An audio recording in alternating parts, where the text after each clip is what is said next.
Let's stick in the AFC, improved to 6-3, which means they are tied for the most wins in the AFC with a ton of really good teams.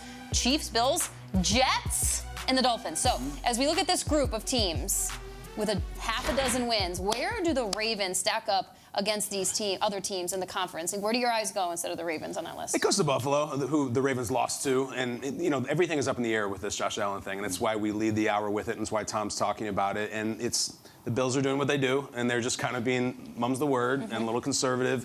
But it's concerning. And, I think Bills' Twitter right now is really nervous and really concerned because this is their guy. And this is, the dream season. And then we saw the play. And if you follow the stuff and you follow the medical experts and you listen to the news people, you link the things together and it looks ugly. And if you know that he has a little bit of a history with an elbow and you missed some time before, it's tricky because we're all sitting here trying to be doctors and the doctor's gonna say, okay, so this happened.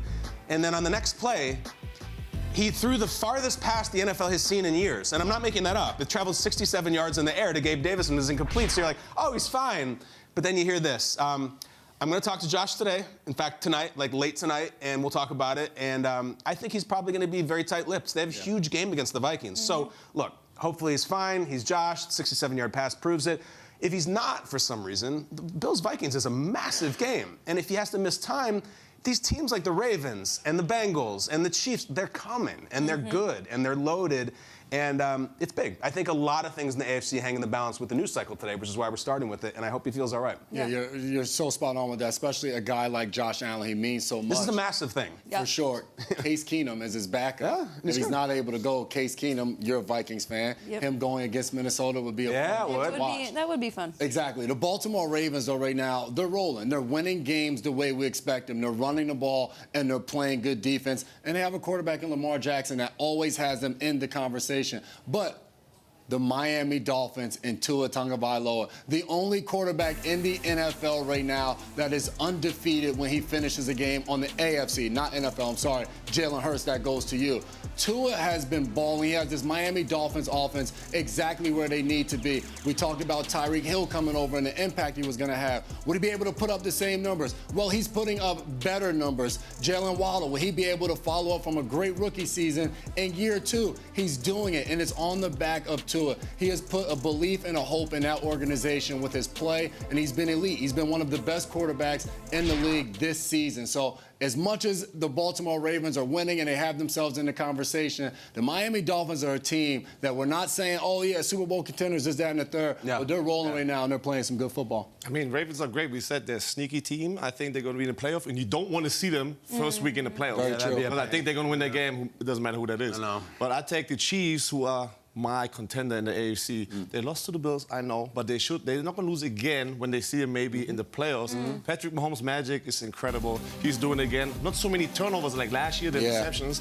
And you mentioned Tyreek Hill. He's doing all these things this year without Tyreek Hill, and everybody was waiting in the offseason, week 1, how good is this offense going to look without Tyreek Hill? And guess what? They got Travis Kelce, and Travis Kelce looks like the best tight end who ever played the game right now. It is kind of a fascinating occurrence how this has happened because the Bills started the season absolutely shot out of a cannon. For a lot of reasons, they had to face the defending Super Bowl champions, and they had a lot of expectation, and very much they've lived up to that expectation. But, Kyle, you nailed it. These teams are coming for them. The Ravens' defense, in particular, I think, is starting to play at a clip that no one else really wanted this to be happening so far, because earlier in the season, it was this really awkward occurrence where you're watching this Ravens team, this is not what I'm used to for a Harbaugh-coached team. They had to change a defensive coordinator. They were giving up 42 points to the Dolphins, 26 to the Patriots. They lost to the Bills. They were giving up games late. It was very strange. And so I think this addition of Roquan Smith, and Smith arrived this week and he said, I don't see any issues with this defense. I think they're shutting the ball down in every layer of defense. And this is a steamroll that I think no one wanted to see in the AFC was the Ravens figuring out returning to Ravens defense of old and really what we know and love about this team. But I think they have become officially the most dangerous team in the AFC. I think it's well put. There's a lot of dangerous ones, and you're saying no one wants to see them in the playoffs. This is perfect. Bjorn, we have to ask, we all do it in this industry. Did you make a preseason Super Bowl pick, who you think will win the whole thing? I said it was Tampa Bay. You said Tampa Bay. Okay, Tampa Bay. Sorry, Gesundheit. What are you looking at over there? We're here. You said the Buccaneers. I thought it was going to be the Chiefs against the Buccaneers. Okay. So I'm good still on the Chiefs. You still got hope, though. You still have hope. Some people put the Chiefs out of the playoffs. Buccaneers. Huge disappointment. I heard. Yeah. Did you hear, Jamie? Some people didn't even put the Chiefs. She in brought the it up. playoffs. What? Who did you? Wait, not in the playoffs? Right. What was it, Jamie? You like the Raiders? What? was Yeah, it? I did. I put Chargers? the Raiders first. Wait, Raiders. Yeah. I know. Yeah. I know. Playoffs, so what I need would to She have took been a the final shot. I record? need to be shown the